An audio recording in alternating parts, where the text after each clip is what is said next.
আসসালামু আলাইকুম প্রিয় সাবস্ক্রাইবার এবং প্রিয় সাকিবিয়ান বন্ধুরা, বরাবরের মতো আমি রনি আছি আপনাদের সাথে আজকে আরো একটি ভিডিও নিয়ে।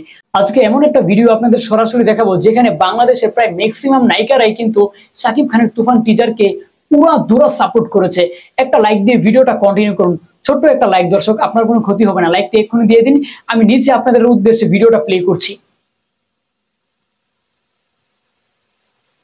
তুফানের রিসেন্টলি টিজার দেখলাম, খুবই এক্সাইটেড এবং I think teaser already record create করেছে। সো ইনশাল্লাহ নিশ্চয়ই সিনেমাটাও একটা রেকর্ড ক্রিয়েট করবে। অবশ্যই মানুষের আনন্দ লাগে। তো আমি এই মুহূর্তে অনেক আনন্দে আছি, আর বেশি ভালো লাগছে আমাদের দুই সুপারস্টারকে পেয়ে। আপনাদের হবে আমার কাছে মনে হয় এটা তুফানের মতোই হিট হবে, যেরকম তুফান নামটা রেখেছে তুফানের মতোই কোনো কিছু একটা হতে যাচ্ছে। সো সব কিছু মিলে আমি যেটা ট্রেলার দেখেছি আমার কাছে খুবই ভালো লেগেছে। সো আশা করছি ভালো কিছু হবে। তো সেই জায়গার শাকিব খান আর এখনকার শাকিব খান আসলে টোটালি ডিফারেন্ট। তো এটা আসলে আমাদের বাংলাদেশের জন্য অনেক গর্বের যে শাকিব খান আমাদের দেশের চলচ্চিত্র ধারাটা অনেক চেঞ্জ করেছে। এটা এখন আমার কাছে মনে হয় উনি ওনার সম্পর্কে বুঝতে পেরেছে, ওনাকে ভাঙতে পেরেছে। ওনার লুক থেকে শুরু করে ওনার ড্রেস আপ, গেট আপ, সব কিছু উনি ওখান থেকে আমার বাস্তবে দু একবার দেখা হয়েছে, বাট সে যে গ্র্যাজুয়ালি এত সুন্দর সুন্দর কাজ আমাদের মানে উপহার দিচ্ছে, আমি অ্যামেজড। সো এরকম কাজ আগে একজন কেউ বানাক, তারপর সেটা নিয়ে কথা বলুক। যে এরকম কোনো কাজ বানায়নি, আমার মনে হয় তার এরকম মুভির টিজার নিয়ে বা মেকিং নিয়ে কোনো রকমের কমেন্ট করার অধিকার নেই। শাকিব খানকে এইরকম একজন কিলার মুডে তো আমি দেখিনি কখনো। সো দেখার পর আমি খুব ইমপ্রেস হয়েছি। সবচেয়ে তুফান ঝড়ে কাঁপছে সব, তুফান তো মাত্র শুরু হয়েছে। এখন তো এই তুফানের কথা বললাম, আর বাদ বাকি তুফান তো রিলিজের আগে দেখাবো। ডিমান্ড শুধু বেড়েই যাচ্ছে।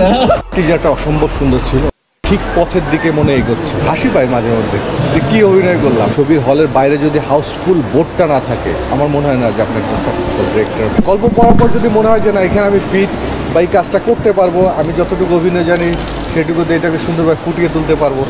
হ্যাঁ, আমি আমাদেরকে সব কিছু সাকিব আমাকে পাঠিয়ে দেয়। সো দেখা হয়ে যায়। I am very excited. আমার ধারণা আরেকটা ভালো মানে একটা তুফান নিয়ে আসবে, ভালো হবে নিশ্চয়ই। বিকজ ও আসলে যেটা করে যে ও সর্বস্ব দিয়ে চেষ্টা করছে ভালো কাজ করা, ভালো সিনেমাতে অভিনয় করার, এবং সেই সিনেমা যেন মানুষের মনে একটা রেখা তৈরি করে, দাগ তৈরি করে, সেই চেষ্টাটা করে দিচ্ছে। তো চেষ্টা করলে যে ভালো কিছু হয় সেটা আমাদের দেশে অনেকদিন ধরে দেখাচ্ছে। আমি দর্শক কিছুদিন আগে কিন্তু একটা ভিডিও আপলোড করেছিলাম যখন সিনেমার নায়িকা সিলেক্ট করা হয়নি। বান্টি নামের একজন ডিরেক্টর আছেন, উনি কিন্তু নাটকে কাজ করেন। উনি কিন্তু ফাইনালি বলেছিলেন বাংলাদেশের যে সমস্ত নায়িকারা শাকিব খানের সাথে সিনেমা করতে আগে চায়নি, তারা এখন আড়ালে বসে কান্দে, তারা শুধু একটা অফারের জন্য বসে থাকে, কিন্তু শাকিব খান এখন আর তাদেরকে নেয় না, কেননা তারা সব সময় শাকিব খানকে কটূক্তি করে এসেছেন।